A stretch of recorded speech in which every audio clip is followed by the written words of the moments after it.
Hello, everybody, and welcome back to Bad for Baseball, the baddest baseball podcast on the internet, presented by Betway. And today, guys, my goodness, we got a lot of drama going on in the MLB. We got a lot of home runs that were hit and a lot of people not liking the reactions after those home runs. And as well, you know what we got to do. We got to talk about some historic moments going on in the New York Yankees. And as well, a Little League coach getting mad at Aaron Judge, what's happening there, and a future Hall of Famer retires, everybody. Joey Voto is no longer playing in the bigs, not like he was already this season, but he officially calls it quits. We're going to talk about that and many more. Let's get into it. I'm your host, Adam Peddle, and to my left, right here in front of me, we got the other host, Nicholas Paleolog. Hi, Paleolog. How you doing, man? I'm doing good, man. I'm doing good. Listen, I'm not a big MMA guy or like boxing guy or anything like that. Like if it's on at a bar or some shit like that, you know, I'll watch, you know, right. But I'm not going to go out of my way to see it.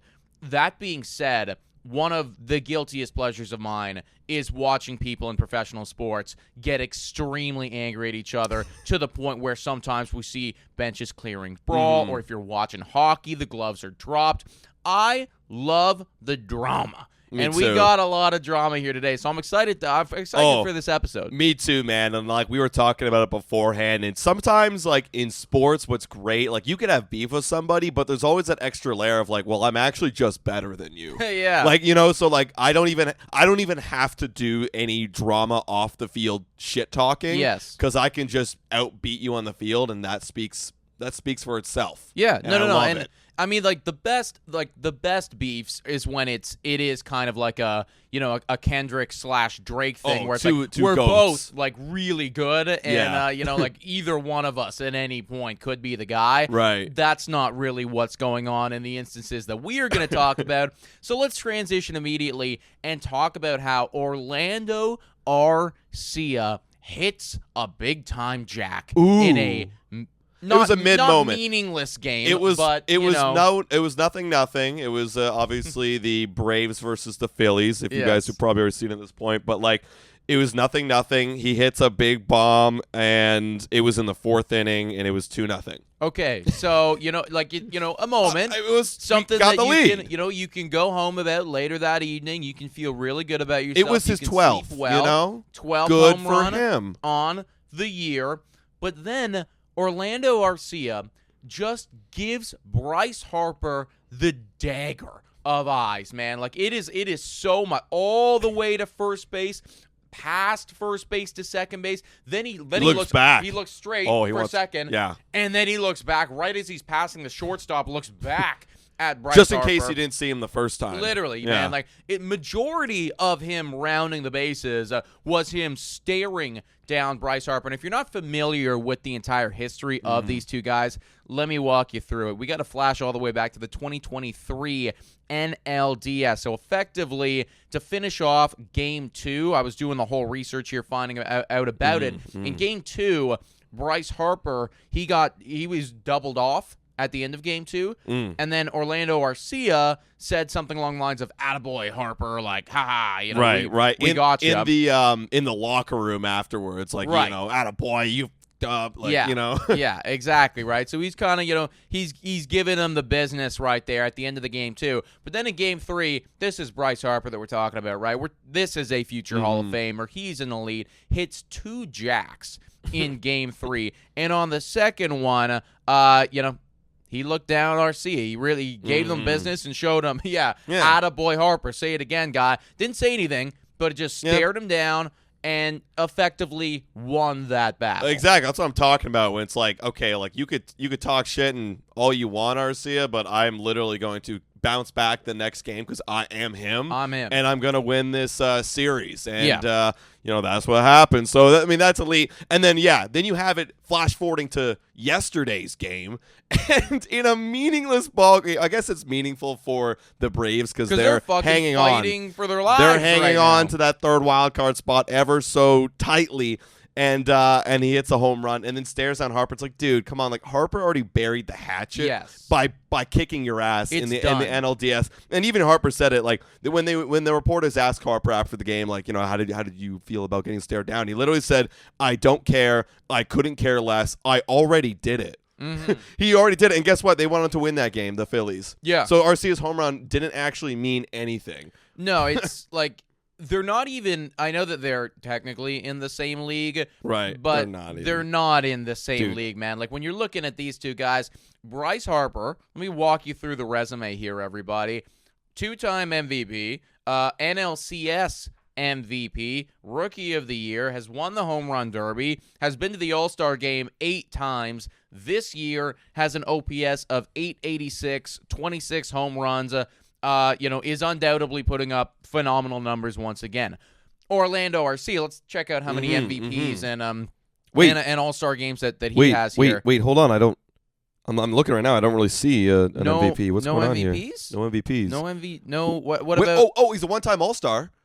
Oh wait, but in that year he had an OPS plus of 98. How did he become an All-Star that year? Okay, so kind of went to the All-Star game and then just started falling off, petering off right there. Well, Orlando Arcia this season has a batting average of 226. As Adam said, just hit his 12th home run of the year, and has an OPS of 630 with an OPS plus of 74. Ooh. Bryce Harper's OPS plus is 146, so about double. About double. He's double him. About 2 times the amount of that guy, but like in one guy, obviously. Yeah. So, I mean, point of this being, they are not close. This is not two juggernauts going against each other. This is one juggernaut and one just extremely sour individual who's clearly been having a lot of sleepless nights about that moment. Yeah, man. I grew up in the whole Bautista era, and everybody tried to come at Bautista, and it was like, dude, you weren't even in the same level as Jose Bautista, and he won every single time because he just did it on the field. Like, he was that kind of player. It's the same thing that goes with a Bryce Harper, if not even better, because he's like that player where he can just, it doesn't, like, whenever he wants to beat you, he can beat you. Yeah. And like, literally, those comments said everything. I don't care, because why would you care about that guy? He literally means nothing to you, and if I'm Bryce Harper, like, my team is like one of the best in the league right now. Like, you guys suck this year. Like, not suck, but compared to us, yeah, we can smoke you guys any day of the week. So, man, Arcia, buddy, let it go. Like, don't embarrass yourself even more. Like, the fact that we're talking about this is kind of embarrassing for you. You got to let it go, buddy. Yeah, no, 100%, dude. Like, it's kind of it's bad press at this point, man. It's bad press at this point, and looking at the numbers here, it's just not good. I just had a thought right there, Like, as maybe many of you know, like, I'm a big football fan, big Green Bay Packers fan. And, a couple years back, Aaron Rodgers, obviously phenomenal player, he gives the Chicago Bears the business and, runs in a touchdown, is beating them for like the umpteenth time again. And, then ends up saying, I own you, I still own you, blah, blah, blah. Which he does. Which is legitimately true. Like, it's true. 100% true. But, like, this to me is as if the Bears, like, scored a touchdown to cut the lead by, 21, and then they said the same thing. Or it's not even in the same fucking category. Or it's like this: if your last 10 games, you're like 2 for 8 or even 1 for 9, and then like you get up in the first quarter, you're like, we scored a touchdown, haha, I'm staring you down, Aaron Rodgers, and then it's like, oh wait, you still lost 21-14. Yes, like you are still going to inevitably lose that game because that's just what happens. Yeah, man. So you be better, Orlando Arcia, listen, dude, you got to be a bit better if you want to talk smack, especially to somebody like a Bryce Harper. Absolutely. Now let's move on and let's talk about another home run reaction. This one a little bit differently. This one was Jesse Winker walking it off, pinch hitting, by the way, for the Mets, walking off, and he went absolutely berserk on the field. I'm watching the clip right now, and like you've seen the clip, it's insane. So he hits a home run. He's running down the first baseline. He realizes it's out. He goes fist pump, slams his helmet, hair's going crazy, rips off the elbow guard, slaps the first base coach, and he's running, flipping back his hair. And then as you keep on watching, like it feels like he blacked out. And literally that is what he said. He blacked out in that moment because, I mean, why wouldn't you? You've been bouncing around a little bit in the last couple of years of your career. You end up on the Mets in a pennant race, and you do it, and you do it in a big spot. So first reactions before we move on to the other part of this.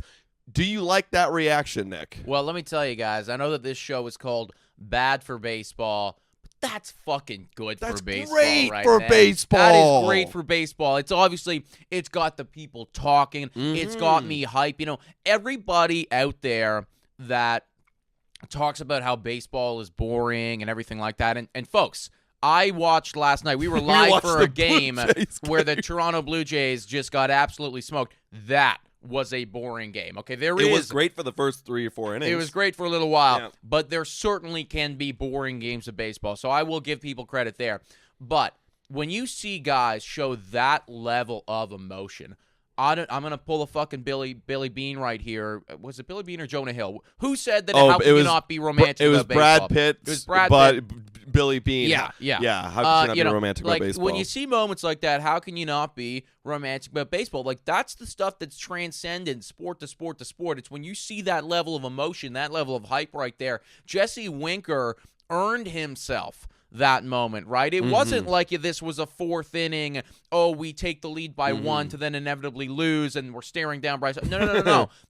He earned this moment by pinch hitting, walking it off. You're at home. That is what I want to see more of, man. And yes, there needs to be a line. You know, you can't be like, I don't know, like flipping taking your off pants off and, windmilling your cock around on second base. Like, obviously I thought that was okay. Maybe the Savannah Bananas can pull that one off. Yeah, they have a banana just windmilling windmilling around, man. But no, seriously, like, this was an incredible moment. I'm not a Mets fan. I could not care less about the New York Mets. But it got my blood pressure rising just a bit. I know what it's like to be in a wild card race. You remember what that was like, Nick? Being 1.5 games out and you hit a bomb against. Let me remind you, like, it was a good team. It was the Baltimore Orioles. That's a real opponent right there, man. A real opponent, and you win, and that feels good. And that's like if the Blue Jays did that, with this season, I don't care. You know, I'm like, oh, that's awesome. Yeah. But, like, if it was 1.5 games at a wild card every spot, game means something. We got less than 40 left. You know, we know that we got to go. You know, we got to win 60% of our games moving forward. Literally every single one matters right now. And this guy who's been struggling comes off the bench. You know, it's like, this is the big-time moment, and he does exactly what you acquired him to do. So, you know what? Credit to Jesse Winker. Thank you very much for doing that and for blacking out and giving us this highlight. Now, let's talk about the other side of the coin right here, because obviously you got a bunch of old heads here saying the opposite of what we're saying, which is that this is bad for baseball. No, it's so bad. This is going to ruin the game of baseball. And specifically, I'm talking about Mr. Jeff Fry. Now, if you're not familiar with Jeff Fry, he was an MLB player. Not as good as Jesse Winker has been in his career, but he still, played 8 seasons of baseball. He had an OPS of 742. This was in the late 90s and then right up until 2001. So, again, this was a guy. He knows ball. He has a right to have a voice in this conversation, but I will say I disagree with his opinion because he came out and he tweeted about this saying, "Kids, this is not how you act when you hit a walk-off home run. This is a clown show that, unfortunately, MLB players who should know better seem to be doing on a regular basis.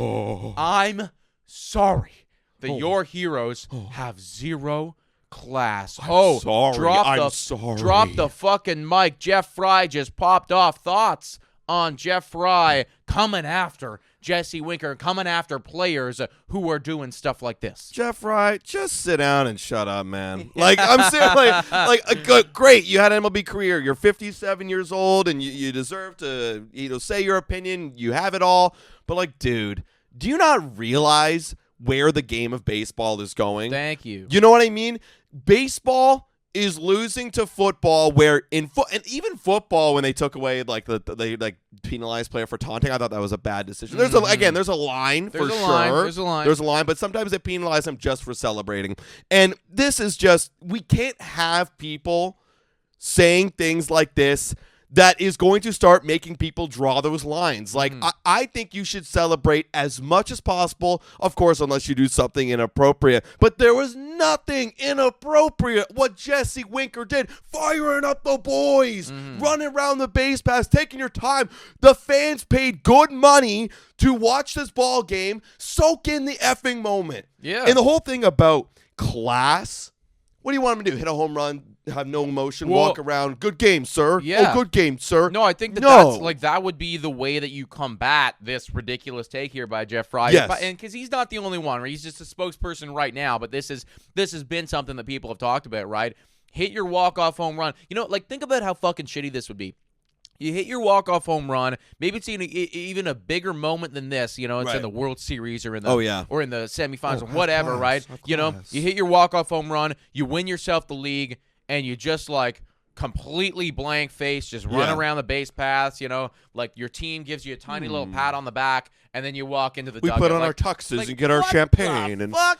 Yeah, like, no, bro, man. Bro, it's almost like toxic masculinity coming back in, where it's like, you can't show any emotion, good or bad. We have to be robots out there. It's like, why? Actually, ask yourself this: if you believe that Jesse Winker should have class here, why do you believe that? Was that because you were taught that growing up? Probably, but really reassess yourself right here. Why aren't you allowed to have fun? Seriously, why isn't Jesse Winker allowed to have fun? And it's based off of way back when them being taught, like, no, do not show anything.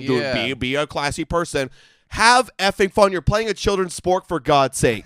You know, you're literally a child's dream is to do this. Do you want to show a child what it means to be a big leaguer and how awesome it is? Do stuff like this Jesse no, Winker. I agree, man. I 100% agree. And of course, like we've been saying the whole time, yes, there is a line. For sure. But you know what, man? It's like, go out there.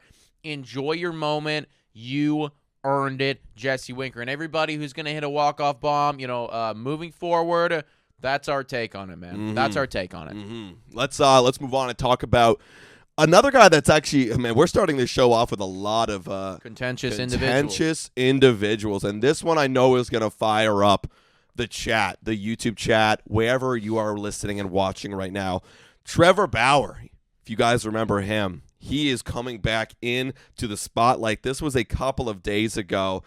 This is a headline from Fox News, and it reads, Trevor Bauer suggests MLB is preventing him from signing with a new team. Quote, it's an MLB decision. So, Nick, take me through this a little bit right now, because a lot of people out there, and we've seen it all over the comments, who, our pitching struggles.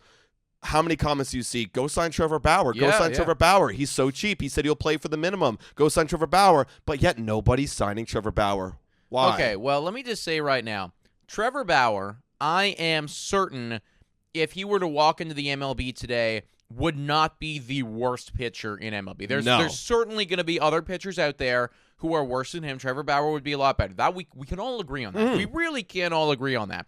But that actually doesn't matter. It really doesn't matter. Because Trevor, I could have told you this, that it was an MLB decision 3 to 4 years ago, dude. Like, I don't know where you've been, man, but it has been an MLB decision for time, the fact that you are not here. He tweeted out, so this is literally word for word Trevor Bauer here.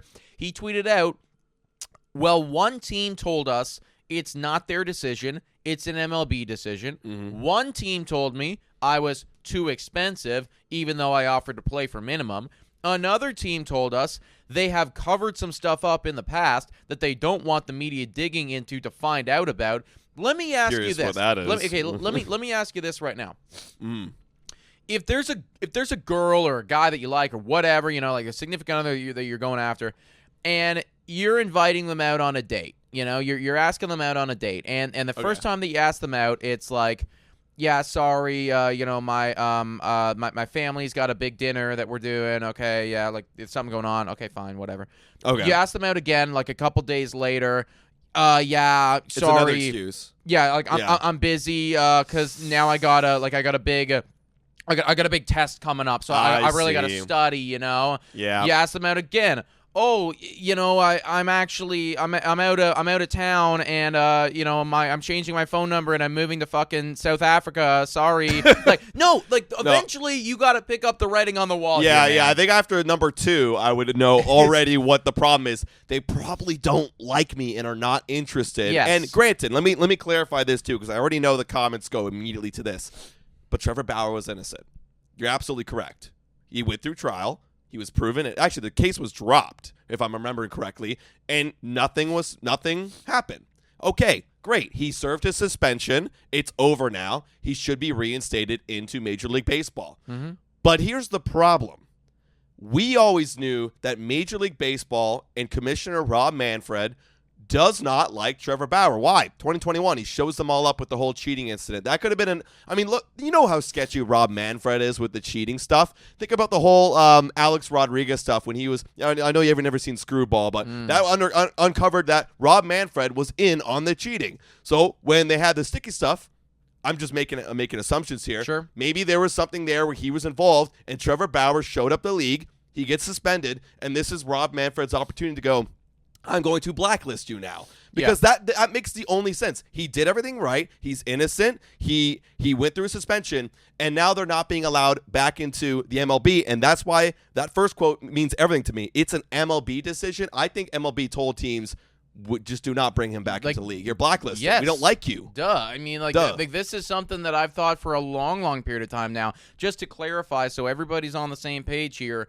Bauer was never charged with a crime. His accuser sought but was denied a restraining order against him, and Los Angeles prosecutors said in February of 2022 that there was insufficient evidence to prove the women's accusations beyond reasonable doubt. So, again, accused of something, they, the law, the legal system thought that there wasn't enough there to get him cooked. So, whether he did something or not, we'll never really know, but from a legal standpoint, he was innocent, right? So that's the decision that was made.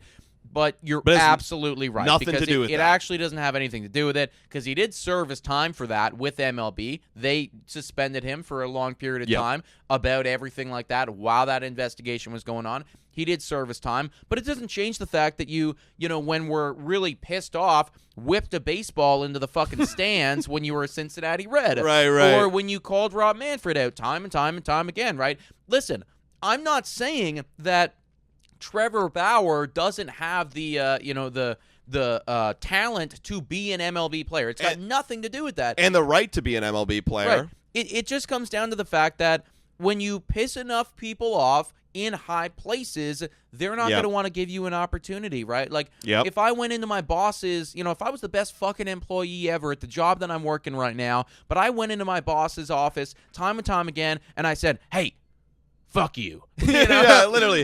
Even if I'm having incredible production at my job, eventually he's going to be like, you know what? I don't really like this guy telling me to fuck off every day. I'll work for minimum wage. No, I just literally don't want you here. No, thank you. In fact, I don't like to be woken up to the sound of you saying fuck off every day, That's what it is. That is exactly what it is, man. So you know what, Trevor, I'm sorry that, this is everything that's went down here, but that's the reality of the situation, man. It has been an MLB decision. It has been an MLB decision for time right now. For everybody in the comments right now who are losing their minds about how this is wrong and whatever, you might think that, and you might actually and you might be have right. a point. Absolutely.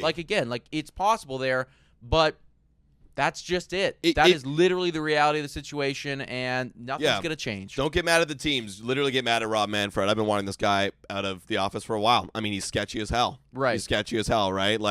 Don't blame anybody else but him. It comes down to that. And no team at this point, with all the media coverage that's associated with Trevor Bauer, there's just not a single team that really wants to bring that into their clubhouse, man. Yeah. It's just not. They don't want it. No, exactly. Little side note here. I think it's so funny that the two other excuses. I'm too expensive. And then also, we don't want to dig up stuff from the past. It's like that feels like just one of those excuses. Like, I'm going to South Africa next month. It's like, sorry, I'm actually in a coma now. I'm messaging you from my Neuralink. Legitimately, we're pulling shit out right now. We're just making shit up to get rid of you. Just have you go away, and that is the truth of it, man. So I'm sorry, Trevor, but It's done. It's been done. You will never be an MLB player ever again. Guys who are MLB players, though, some of them are popping the hell off right now. You've got over there in the AL East, a new AL East leader.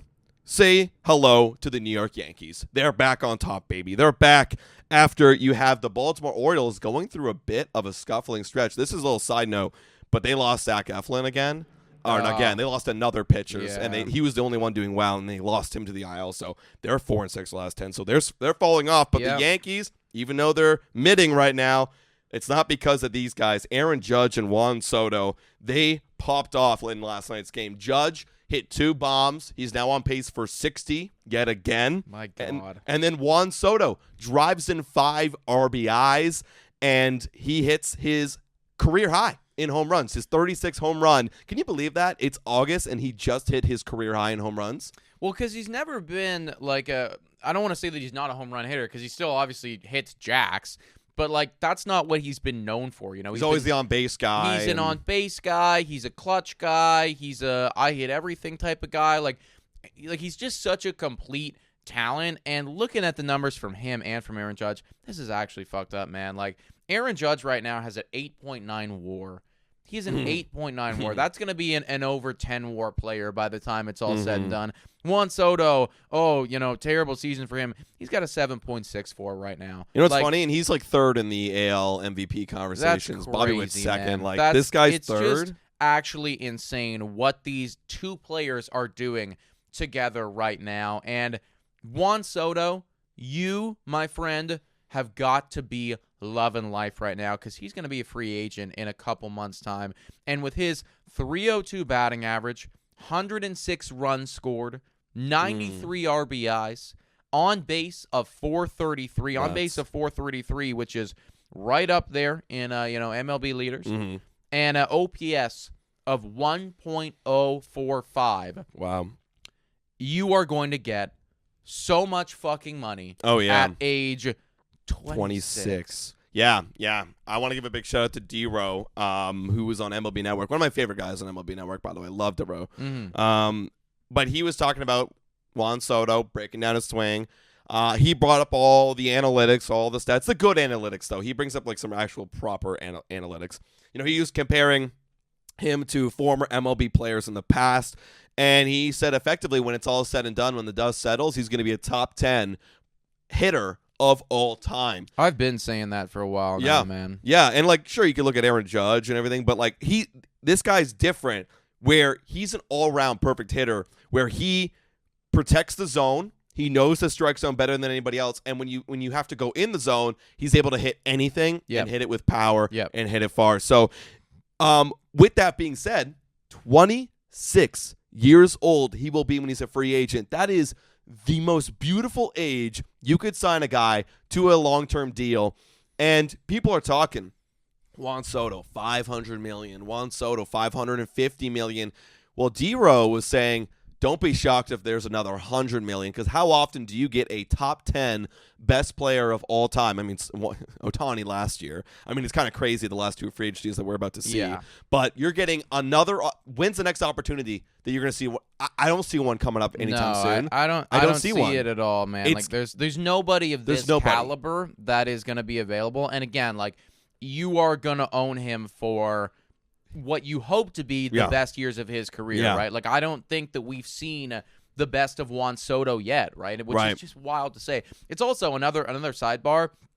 It's actually criminal that Juan Soto has not won an MVP. Oh, that is insane. It's obviously it's bound to happen at some point. Like, I guess he's just kind of gotten unlucky and everything. And there's always been another guy, I guess. Getting unlucky again this year, because like what he's doing is 1,000% MVP numbers in any other season.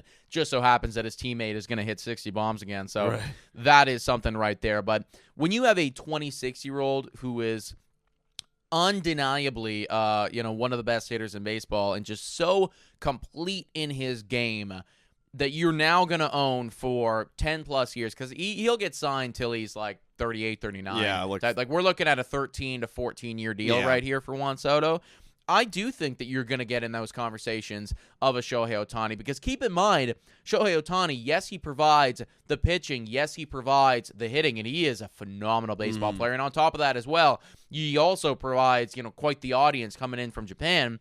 But Shohei Ohtani was 4 years older when he signed his $700 million deal.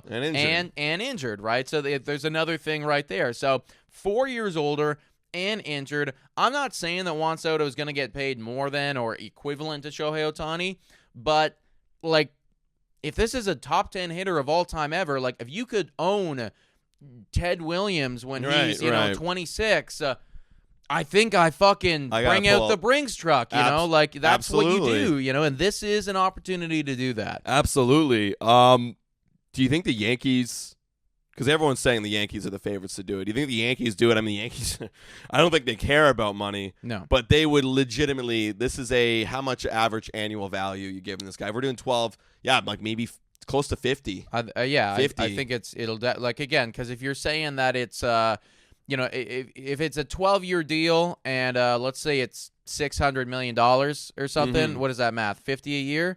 That's $50 million a year right there, and that's 12 years for $600 million, which I do think is well within the range of outcomes right there. Wow. I know that the Yankees payroll is just completely obliterated right now. There's so much money going to so many different people. They're paying, including Juan Soto, 4 guys over $30 million a year. Yeah. Wow. And then Carlos Rodon, 27. Wow. It's a lot. It is a lot, but I think that you just look at what he and Aaron Judge has been capable of doing together, and you talk about protection and just two guys working together. It is the perfect combination. You got the greatest on-base guy that I have ever watched in my lifetime. In front of the greatest who home I run argued hitter. to be the greatest home run hitter last episode. So it's legitimately the perfect yin and yang, and they're so good together. Yeah, I think you do everything in your power to keep him in Yankees pinstripes. And he should want to sign with the Yankees. I mean, he's having a phenomenal year, and again, his production's up because of Aaron Judge. I bet he loves it out there. I just don't see reality where it goes anywhere else. The one other team that people have been talking about is the New York Mets, and I could see Steve Cohen going insane. And I think that's why he's going to get more money, is because there's going to be that, the Ohtani thing, it started out $500 million, ended up with $700. Yeah. So I think the same thing's going to happen. Juan Soto's around that $500 million talk. It could be $600, $650, $700. Right. It could legitimately be that, a bidding war between all those teams. Because also, too, factor in, Steve Cohen, he's been a fan of the New York Mets for a long time. He's been a fan of the New York Mets for a long, long period of time. And, the kind of the next best thing to, winning the league and being a dynasty and everything like that is having one of your players be considered one of the best of all time. Having one of your guys, it's this was one of the best of all time. He was a New York Met for a majority of his career, right? It's for me, the kind of, even though he's not a Green Bay Packer anymore, I will always be thankful that Aaron Rodgers is considered a top 5 quarterback of all time with the Green Bay Packers. And if you are Steve Cohen, you pay a shitload to get the modern day, Ted Williams in your jersey. So I do think that the bidding war will be insane for Juan Soto, and it is going to be one of the big market teams. I know we've heard some of our Toronto Blue Jays fans talk about Toronto, and yes, we are a big market team, but it ain't happening. It's New York, it's LA, and LA went and got Shohei Ohtani last year, which means that it's New York. It's New York's turn. Yeah, no, Toronto ain't happening. If we got any Blue Jay fans in here, sorry guys, we're not tracking any flights this winter. No, imagine if just some other team came out of the woodwork like crazy. It's like the Miami Marlins, the Pittsburgh Pirates. Pittsburgh Pirates, wants what? Honestly, I kind of want that to happen. Oh, I think it'd be amazing, man. It'd be fucking amazing. Soto shouldn't do it. But yeah, because he should go play in New York, and they're always going to have guys helping him on that team. And that's the other thing too, right? If you're Juan Soto, you've won a World Series already, but he was very young when he did it. I think you got a taste for that, man. You wanna go down as one of those guys who's got 2 or 3 or 4 rings to your name, and the Mm-hmm. best places to do that is in the markets where they're going to continue to spend and keep Mm-hmm. talent around you. That's Mm-hmm. New York, that's LA, and no one really else is in that caliber, you know, Mm-hmm. other than those two teams. Thought it would be the Blue Jays, but Thought it'd be the maybe Blues. not. I mean, I guess you could argue that the Houston Astros are always there, but Yeah. that's more of a, in my opinion, like just a coaching thing, and you know, like we have such a good system. You know, it's not like and they spend too. they do spend. spend. They do absolutely spend. Not at the levels of New No, York, and not no. at the levels of They're LA, they're though. they're one of those teams. Actually, they're kind of like the Blue Jays, where like we go a couple years over the luxury tax and we pull back, and then we go a couple years over, and then we pull back. Where these guys, they are infinitely. It's in the luxury always tax. over. We're always going to be spending more Yeah. money than anybody Mhm. else, and they should do that for Juan Mhm. Soto. So, guys, let us know in the comments down below, how much money do you think Juan Soto is going to get? I am right in that $600 million range. I think it's going to be 600 to 650. I could see 650 happening. That Which is would a be lot of nuts. money. Like, you're going to have another offseason of, like, people who aren't baseball fans being like, huh? Yeah. You just had 700, now you're having 650. What's going on? No, no, guys. Like, the flight tracker stream is going to slap. I did want to bring up one thing more about the New York Yankees. Speaking of Aaron Judge and being great, this was kind of interesting to me. Apparently, Aaron Judge is getting criticized by a Little League coach right now for not acknowledging his team. Now, there's a big story on it. You can go check it out, read the article. But South Shore Little League coach Bob Latterza, he was, I don't know how to say his name. Listen, man, this is going to be the one and only time that you ever talk about this guy. Exactly. Ever, so whatever. Bob. Yeah. So Bob, the coach, is in the he got invited to Yankee Stadium to watch Yankees game with his team, and they were apparently very close to the on deck circle of the Yankees. And they just won their Little League championship. Congratulations, guys! Good for you. And then they're sitting right next to the on deck circle. They're big fans of Aaron Judge, and Aaron Judge is on deck. And apparently, what happened was they were cheering. They were saying, "Aaron, Aaron," trying to get his attention, And Aaron didn't acknowledge them. He continued going on about his business, swinging his bat, getting ready for his, big at bat, whatever it might be. I think this is the one where he ended up hitting a few home runs. And then the coach got mad that he did not acknowledge them. He said, in quotes, "How about turning around and waving to New York and the kids that think you're a hero?" ? They are the ones who pay your salary. After we win this thing, they ain't taking pictures with us. I think he was referring with his team winning their championship or whatever. Right. Just thoughts on Aaron Judge owing something to the fans of New York and the kids? It's It's one of those tough ones where okay, because go ahead. like, don't get me wrong, like that'd be really cool if Aaron Judge, mid game is like being a superstar, being a celebrity, like waving to the kids, whatever. And sometimes you see that from players, and sometimes you don't.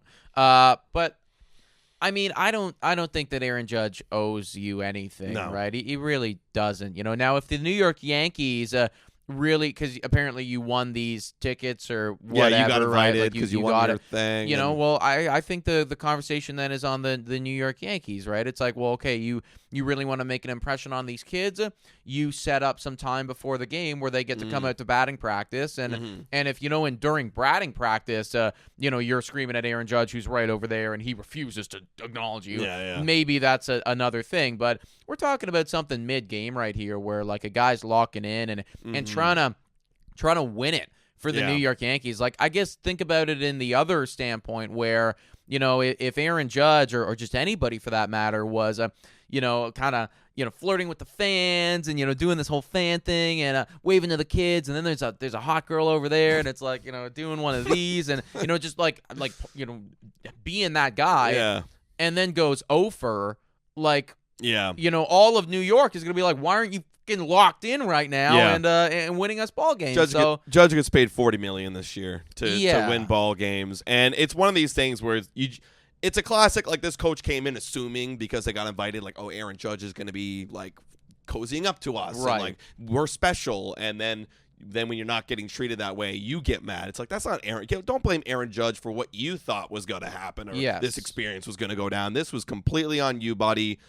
Aaron, you should just again, go coach your kids. I don't know at all, but I would imagine that Aaron Judge had no idea that you guys were coming or was even there. He probably hears all the time behind him, Aaron, like literally all the time, guaranteed. Yeah, 100%. So it's like it's just another day for him. It's just another day for him, and you're talking about like, oh, well, we pay your salary. Well, you pay his salary to hit bombs for not the to New York acknowledge Yankees. your kids. Sorry, so, buddy. So, like, that's just not how it works, man. So, yeah, I think that coach was obviously overreacting a little bit, and, he assumed something that was just not going to be the way of it. And also, too, to Aaron Judge's credit, I do think that Aaron Judge is a pretty cool guy. And, like, I've seen a bunch of clips online of him, hanging out with fans and signing shit and whatever. So I don't think that this was any slight to those kids or any, any reason to dislike Aaron Judge at all. I just think he's a locked-in superstar who came to work that day, and, he hit 2 bombs afterwards, so I'd be thankful for that. Yeah, exactly. That's what you're paying for at the end of the day, right?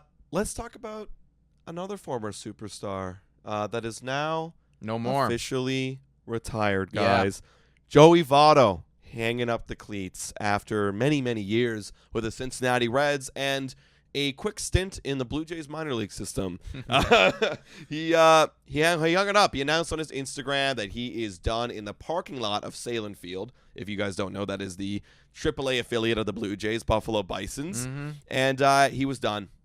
And it's I think we all got to honor it, and we were very excited to maybe have the potential prospect as Blue Jay fans to have him come up, and especially being Canadian, to play one more time for the Jays. But the reality is, Joey Voto, he's been injured all year. He's been trying to get back, and now you're in this weird time of August, September, where the Blue Jays, their mission right now is to bring up young guys and see what they've got, and bringing up a 40-year-old veteran who's injured and struggling may not have been the right decision. Even though your name is Joey Voto and you bring maybe Morale, probably isn't the best decision for the organization. So Ross Atkins, the general manager of the Blue Jays, literally drove down personally to tell him this news, and that sucks. That sucks that it had to be that way. But I think it's, end of the day, I think it is the right call. Would I love to see him, like I said? Yeah, but I think it's the right call. And, man, it is what it is. And, like, if I'm Joey Voto, you have no reason to feel bad, King. Like, really no reason to feel bad. Like, you are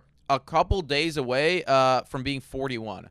His birthday is on September 10th. So, like, we're legitimately, like, 2 weeks away from this guy being 41 years old. Like, you've won MVP. You've been to the All-Star game, countless times. You had that kind of renaissance season in 2021 where it was like, oh, Joey Votto is back to life. Right. And that was great. That was a lot of fun. You should go into the Hall of Fame. I know that people have been debating that. In my opinion, you should go into the Hall of Fame, right? That's a 17-year career with a WAR of 64 and a half, an OPS plus of 144 over 17 seasons. So for me, you are a Hall of Famer. You are, if not the best, at least a top 3 Canadian player of all time ever. So you will forever be in Canada's Hall of Fame. You got nothing to feel bad about, man. Go enjoy retirement, enjoy all the money that I'm sure you have accrued. Go to the golf course, become a coach if you really want to be in be a coach of the Jays. We'll take him. Yeah, fuck. We'll take him. We will take you, man. But just a massive shout out to Joey Voto for not only being a phenomenal baseball player and a Canadian baseball player as well, because obviously we're Canadian. We love to see Canada represented like that. But for also just being an incredible personality as well. Like, this is the type of guy that I love to see. Every time you hear him on the mic, something funny's coming out of his mouth. Like, it's must-see TV. So shout out to Joey Voto, dude, an amazing career. Yeah.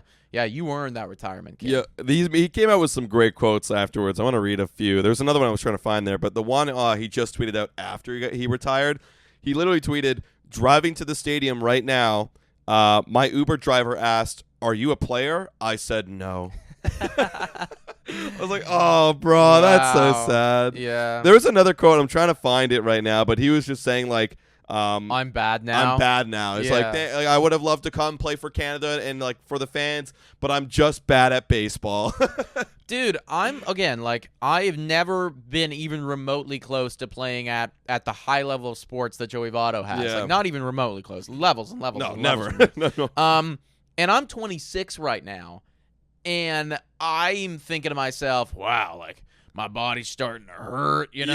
Yeah. Oh, like every day I do, wake up with a sore neck. I do like 18 holes of golf, and I'm like, whoa, that's tough. Or I have a really big day at the gym, and I'm like, damn, this is hurting me a little bit. Sometimes I'll be mid-workout. I'm like, oh, that didn't feel good. I'm going to stop doing that. No, literally, like my elbow's clicking. I'm like, what the fuck is going on here? Dude, I can't even imagine being, 41, 15 years from now and still trying to go after it at that level. Like, you got no reason to feel bad, man. Like, this is why time is unbeaten. It is impossible. It's just really hard to be at that level for that long past 40. Like, you look at some of these other guys, it's like, I'm still shocked that Tom Brady was winning Super Bowls at 44 years old or whatever it was. Like that's actually he took care of his body so good. Again, like that's when you got Tom the money Brady and you are considered like you're a top 5 sports player of all time ever, right? It's very, very tough, and you got no reason to feel bad, man, because you were just so good for so long. Enjoy the retirement. Oh, I got one more quote here. He's talking about like how he really wanted to represent the Blue Jays in Canada in a Blue Jays uniform. He said, so how can I show up and make it my day, my moment? Here's an at-bat. Here's a game. Here's a stretch of time. To me, it's disrespectful to the game, thinking that like he'd be bad. I also think it's disrespectful to the paying fans that want to see a high-end performance, and I would have given them an awful performance. Wow. You know what? And that's one of the things I love about Joey. It's like, I think he's being a little bit too harsh on himself. I think even if he went 0-4, we would still love, because we're losing this year. Yeah. We're not expecting a high-level performance out of you. We just want to see you. But I hear that's why I love Joey. Like, he is to the point. Like, yes, you would have probably given a bad performance. Also, too, man, like in 2023, last year, he had a 747 OPS. Now, we can't – I'm not saying that you're automatically going to come up and you're going to give us a 747 OPS again, but that would fucking fly on the Toronto Blue Jays. You'd be our third best hitter would if you did just that. Like, dude, your bad is what other guys can only dream of on this squad. So, yeah, like, again, he's being extremely humble on himself right now, but that's why he's just such a class act. This is, once again, a player that is good for baseball. Absolutely good. Another player who's good for baseball and great at baseball is Elly De La Cruz. Don't even get me started on Elly De La Cruz. He's so good. He's so entertaining, man. We were watching the game last night again. Probably the one entertaining thing about getting smoked after losing a 6-0 lead and losing 11-7 was watching Elly De La Cruz. He just got his 60th stolen base last night. And just the threat he has on the bases. I mean, Brandon Little, the Toronto Blue Jay bullpen guy, tried to pick him off 3 times, and he gets a free base. Like that, I know. Like, it's like, I'd rather just take my shot trying to get him, or unless he forgot that he did it 3 times. But he literally is like, I'm going to try and get this guy 3 times, and then if I mess up, well, he's going to steal anyways. That's the thing, man. You literally got these pitchers, like, so deep in their mental. Yeah. Like, they're either forgetting how many times they've thrown over to you or, like, doing it purposely, which is also fucked if that's the case. Yeah. In my opinion, just give it to him. You're not going to get him. You won't. Like, you actually won't, man. He's that quick. He's that good. And the defense for me that was so cool to watch. Blowing me away, guys. Blowing me away. Elly De La Cruz makes a lot of errors. He makes a lot of errors. But the plays that he does make, it's fucking no one else. There's no one else that can make them. There was a slow chopper to him in last night's game, and he literally looked like he was about to steal a base running toward that ball. And he picks it up. The cannon submarine throw to first and beats him by a millisecond. I'm like, holy crap. Like, legitimately, and that's the thing. He's going full speed at that ball, scoops it up, and then, submarine across underneath his body. And he's leaning over, so it's all underneath. Like, missile throw. And, like, that shit is going 100 miles per hour straight into the glove. That's why I picked him for my QB1. Yeah, right. In not last episode, but the episode before that, because it's just the innate athleticism is truly unparalleled. And it's funny because, like, he's one of the worst shortstops in the game at the easy plays, like where he's not moving, it's just a ball to him and hits off his heel of his glove. But on the hard plays, he's the best. Because nobody else would make that play. Yeah, he used with odds of 70%, like I think it's a 70%, 30% chance of making this play on plays like that in the infield. he's the best in baseball at that. Interesting. So there you go, and that's so why on the plays that majority of guys are not going to be able to make, Elly De La Cruz is the best. Yeah, that's like, again, such a polarizing talent in that capacity, dude. And again, if he can just like sure up his game in the other parts, I really think that this is a locked in. Like, he already is in the superstar category, but it's going to be very exciting. You know, it's funny. It's one of those things where I could see it when it makes such a hard play. His body just goes into muscle memory. Yeah. Right. It's like I don't have time to think. Whereas it's an easy play. I'm sitting there. I'm like, okay, here it comes. It's like too slow for him. It's too slow. He needs it to be that fast. Because he's just on another level of quick, right? Like it's too slow. It's too easy for him. Honestly, and I've seen some highlights of him like messing up defensively. If I were him, I would charge in on every single play. After watching what he did last night, I'd charge in on every single play. Trust your body. I wouldn't wait for the ball to get to me. I'm going to attack the ball. Like, clearly that's better for you. I would attack the ball. I just realized, too, he's only 22, He's only 22, He's only 22. There's going to be a lot of years left of Elly De La Cruz being phenomenal, man. And now that you're seeing, because last year he had the stolen bases and everybody was really excited about it, but the bat was kind of like, meh. That's coming around. Yeah, the bat is, I mean, you got an 838 OPS right now in your second year of baseball, along with 60 stolen bases. Yeah.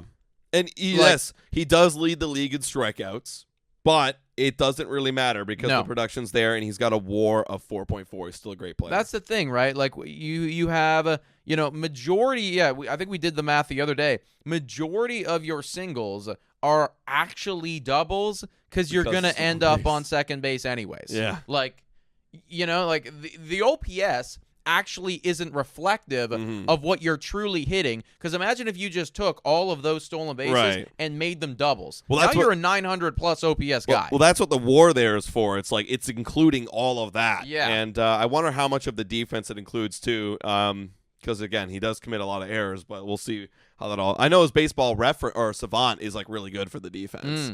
So, yeah, I mean, Elly, he's exciting. He's young. So he's got tons of time, and I feel like defense will always come around for younger players. It always gets a little bit better over time. I think that Elly De La Cruz is one of those guys where, like, if you're like the Cincinnati Reds, watch him this year, maybe watch him a bit next year just to see, like, we're good, and then get those extension talks cooking. Oh, absolutely. Put like a Bobby Witt on him. Yeah, literally. Like, just, like, make him your guy, lock him in. The athleticism is all there. Like, really the only thing that I'd be worried about with this guy is just injuries. Of course, like anybody. Because, again, like, it's like he is so, like, he's big and fast. Exactly. He's big and he's fast.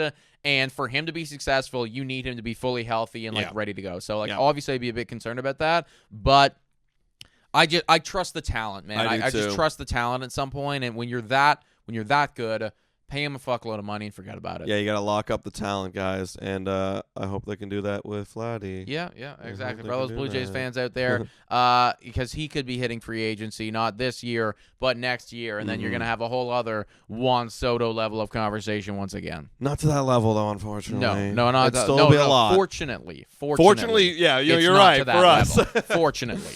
Guys, that is the end of our podcast today. Like we said in the last one, we are doing 2 of these a week now. So Thursdays, and then we're going to do one on Monday, guys. So twice a week, Bad for Baseball is going to be here, breaking down the latest MLB news, rumors, and drama, because I think that's what we love the most on this show. I love talking about the drama. Oh, yeah. That's the best. And the next time we're going to be on, we're going to be closing in on September, and it should be some good baseball down the stretch, everybody. Final stretch, folks. Y'all the best. Hit the like, smash the subscribe button. We will catch you next time. Cheers.